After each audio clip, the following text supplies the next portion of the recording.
You sit down to clean the fridge. 10 minutes later, you're somehow reorganizing a closet 3 rooms away, and the fridge is still full. Or it's the opposite. The thing in front of you is so big you can't find some single edge to grab onto, so you just don't. Stare at it, nothing moves, and stuck. Strange part is, it's not that you don't care. It's not that you're somehow lazy. It's that the work was simply the wrong size. Too small to pull you in, too big to step into. There's this band, however, between, where engagement can actually happen, and a small, specific practice for finding it. My name is Dr. Kourosh Dini. I'm a psychiatrist, a psychoanalyst, and a lifelong wandering mind. This video is part of a 9-part series called Finding Flow with ADHD. It's built around 5 foundational practices that help engage a wandering mind rather than fight it. The 5 practices make the word waves: wander, anchor, visit, engage, and station. Today, we're on the first letter, W, for wander. This is our default. It's what the mind does on its own. Sometimes it's exactly where we need to be, the source of rest, of creativity. But when we want to engage with something specific, wandering can make it hard to connect. In this video, I want to share what's actually going on in those stuck moments, and a small specific practice, the lean into challenge, that can shift them. There's a feeling that often shows up at the edge of work that we haven't quite started yet. This, I should be writing the report, I should be cleaning the kitchen, I should have started this hours ago. That should. It wears this costume of helpfulness, but underneath it's a form of force. That should asks us to engage from a place of obligation, some force from outside this moment. A calendar, a deadline, someone else's request, even our own past commitments. None of these things are bad in and of themselves, but when we use them as fuel in that should, leaning on a deadline to invoke anxiety or shame to create movement, we pay the costs that we looked at in earlier videos. This agency of ours erodes, becomes injured, cries out as the I don't wanna feelings. So where do things actually start? Where do they move in a way that works with us? Let me give you an example from playing the piano for a moment. When I'm learning a new piece, there's this long phase where I can play only a few notes at a time. I stumble. Meanwhile, I watch other pianists online gliding through passages. They pick things up quickly. I might need to play 2 notes in a row, then 2 more, and then go back to the first 2 because something in the fingering was wrong or something just not connecting. Only after a long period of time do I approach that sort of speed and adeptness that others seem to have, where things start to come alive, and then it's in my fingers. That early phase, those few notes at a time, is what most people would call practice. It's also often the phase that a wandering mind can have a great deal of difficulty with. The reason is that a few notes at a time can sound like failure, at least on the surface. I should be further along now. Others are better at this. All that. But the few notes are the work. They're not preliminary. They're not the part that we have to force ourselves through. Those few notes, small, slow, ordinary repetitions, those are what mastery is made of. Now, if the foundations are where mastery grows, then the next question is what makes that possible? Because things can feel onerous. I don't want to do that. For a wandering mind, the answer is play. Okay, what do I mean by play? Let me define it. Play is a flow of thought, emotion, question, intention, action between world and self, conscious and unconscious, often in a relaxed state of heightened attention. Play is the same natural state that we find in a toddler that we do in an adult. It just looks different. While we're there, the world melts away. That inner critic, if there was one, tends to grow quieter. We're in this deep focus, inquisitive, creative. Children play, adults play. We see it in adults as, let's say, a pianist with their fingers flying across the keys, their eyes closed. Somehow they're just there. It also shows up in the scientist who's deep in thought, the writer, the programmer, gardener, cook, people in whatever craft. They all play when they're doing that work that's theirs. It's connecting with something in their being. How it appears might change, but that central component of it doesn't. And another important part of play, it doesn't necessarily mean fun. A surgeon performing a difficult operation may not be having fun in the conventional sense. A pianist working through a passage that won't come quickly, again, may not be having fun. Even the mundane, cleaning out a junk drawer, is generally not considered fun. But all of that can have that spirit of play within. It means being engaged. This whole self turned toward the work, kind of working its way through. So I'm going to repeat the definition one more time here. Play is a flow of thought, emotion, question, intention, and action between world and self, conscious and unconscious, often in a relaxed state of heightened attention. There's a psychoanalyst by the name of D.W. Winnicott who put it this way. It is in playing, and only in playing, that the individual is able to be creative and use the whole personality. In this way, play is not frivolous. It's not something that's added as an offhand thought to a serious life. It's a condition under which serious work happens at all. And the curious thing is that for wandering minds in particular, I find that that emotion of play is often particularly powerful. It's part of what makes things so unique, so expressive, so thrilling for a wandering mind when things are working. But it's also without play that that wandering mind can hit boredom, overwhelm, so quickly. When we try those force-based methods to get us into something, we are draining that sense of play right out of ourselves. And that's part of why those methods fail. All right. So what does work? What reaches that magnified now, actually moves us, helps us connect there, and starts that little tendril of play? Now, one useful framework comes from the psychiatrist Dr. William Dodson, who's written about ADHD for many years. And he named 5 conditions that consistently engage a wandering mind. One of my clients pointed out that the letters spell chin up, which I kind of like. It's challenge, interest, novelty, urgency, and passion. Each one is a now emotion. Each one is present and can move us without needing later or elsewhere reasoning to do its work. Just to go over them briefly, challenge is the sense that something is just within our grasp, or might be if we tried. We're in this sort of flow of understanding and trying to figure things out. It's what makes a video game engaging, a puzzle satisfying. Interest is that spark of, I want to know more. Can't be faked. But when it's there, it works. Novelty, the freshness of something we haven't encountered before, wears off by definition, but while it's there, it engages. Urgency is that sense of this matters now. There are in-the-moment live stakes, and when real, it can draw attention. And then there's passion, this interest with depth and time and even identity built in, long-standing version of being with something. And there's certainly other emotions that can ground us in the now, but these are useful to consider.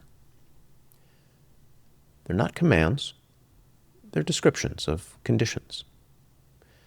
What's useful here is noticing when engagement arrives, which of these may have brought it, and among other possibilities. Of these 5, 4 are conditions we can't really manufacture in the moment. Interest is either there or not. We can't will it into existence. Novelty fades by definition. Urgency isn't really faked well either. The unconscious knows. Passion is built over years. It's not available on Tuesday afternoon when the report is due. That leaves challenge.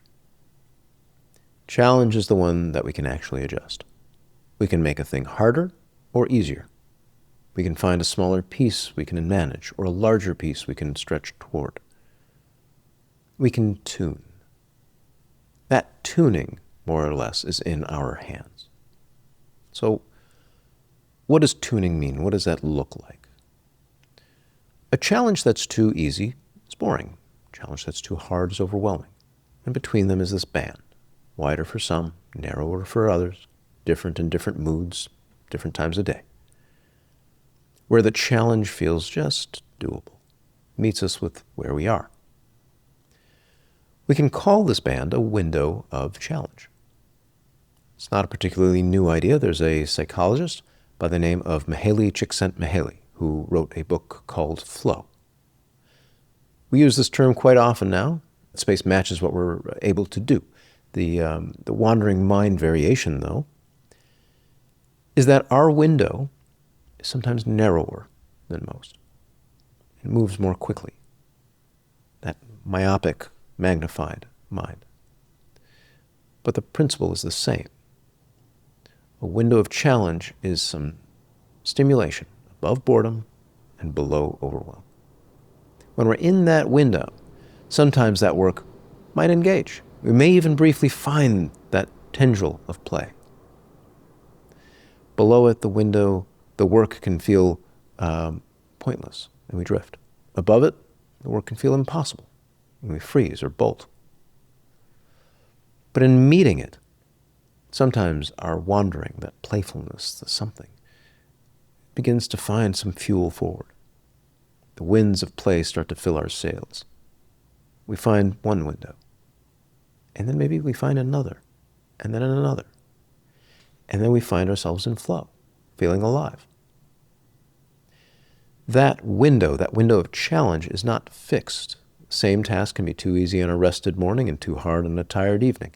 Tuning in isn't this one-time act. It's this ongoing living process that we can bring with ourselves.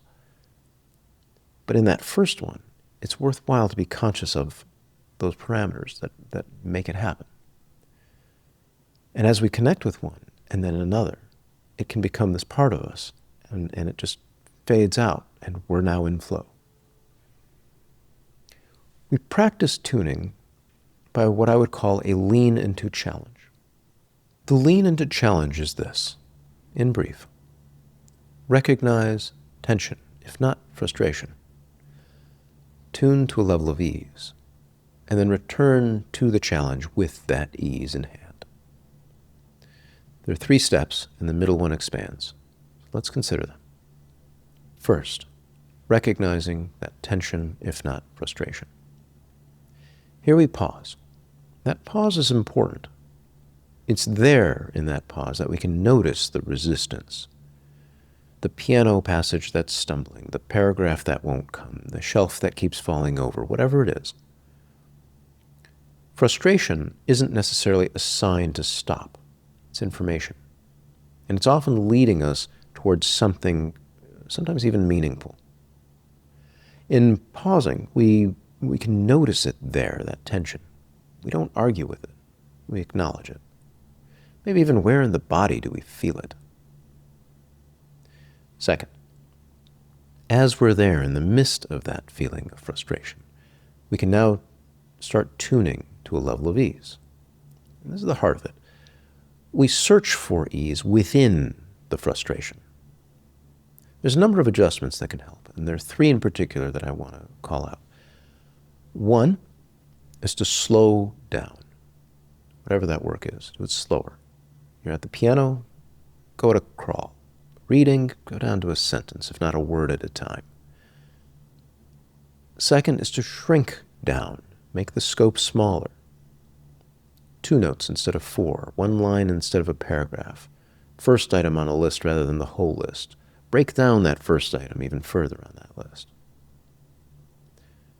And then engage a level below is the third one. If the current level of whatever you're doing is too high, find the something simpler within it, the foundation, the scales rather than the passage, the vocabulary rather than the conversation. What did you mean by that? What does that single word even mean? Maybe I can go back to an earlier chapter. These three, slow down, shrink down, simplify, are not separate. They're different shapes of the same move, meeting the work where it can be met, where we can connect with it. And as we do those things, shrink, slow down, simplify, we look for ease. Because when we find that ease, we're finding something of the ground. We're finding what we can trust. That's what makes the ease there. It's in that trust where we tend to find play. So returning to the piano for a moment, when I can find play in those one or two notes, that's where the sounds start to come alive. That's where it starts to make its way into my fingers. It's like this feeling of the infinite nature in this tiny place, this tiny world. That's where play is born. When we find a single home for one item in that same junk drawer, sometimes we can feel that wave begin. If you notice, most systems that you build often start as something tiny. Now, with that ease and play in hand, hopefully if we've been able to find them, we can then start returning to challenge, bringing that play along with us. We find that ease, that trust, that play, and then gently step back, returning with care. As an aside, if you find this helpful, consider subscribing. There's also a printable companion to the practices linked below, free to download. Take a moment to picture something you already do, something you enjoy, something you might really get into already. You probably already do some version of these same 3 steps I just mentioned without thinking about them at all. The difference now is that when we name them directly, we can now start bringing those same steps to the things that don't come to us so easily. We can start then finding flow within those things where it wasn't there to begin with. And there's an important reframe here that's worth naming. In most accounts, frustration is the enemy, the thing we're trying to get rid of. The lean into challenge here takes the opposite view. That tension, that frustration in this practice is our teacher. Each time it shows up, it's telling us something specific. Here's the edge. Here's where the window is today. Here's something maybe meaningful. Without that frustration, we wouldn't know where to tune. In other words, frustrations can often suggest opportunity. This is not to make a virtue of suffering. We're not chasing frustration. We're noticing it when it arrives, neither indulging nor ignoring, and using what it tells us. Most of mastery, when you trace it back, is a mastery of the basics. The few notes, the scales, the simple sentences. Bruce Lee, martial artist, once said, "I fear not the man who has practiced 10,000 kicks once. I fear the man who has practiced one kick 10,000 times." The wandering mind, told to be excellent, often hears, "Be excellent at the advanced thing, immediately." And what Bruce Lee names is the opposite. Excellence lives in the basics and its practice. There's an important, subtle shift that this video has been moving toward. Many of us wind up waiting for conditions to make engagement available. We're waiting for the muse, for inspiration, for the right mood, for the urgency of a deadline to come close enough to make that anxiety drag us into the work. And then we wind up fighting it with that just start. Now instead, we can begin taking charge in a way that's not about just start. It's not that moods don't matter. They matter considerably. But because we can begin to create conditions for ourselves, we can now adjust challenge. We can start tuning in slowing down, shrinking down, finding those fundamentals and simplifying. In other words, we do not anymore only wait. We can tune. So that's the W in waves. Wander. The default mind that we work with, not against. And play is this natural condition of engagement that we can find the conditions for. The window of challenge is that band where we can move toward, where we can tune in to that play through that lean into challenge, where we invoke care. Of course, sometimes we can't even reach the work to start tuning. The sea is too rough, the now is too magnified to settle. We need a way to pause and find our footing first. And that's A, the anchor. A practice of maybe a minute or two that can help stabilize the now. In the next video, I'll walk you through how that works. Anchoring. I hope to see you there.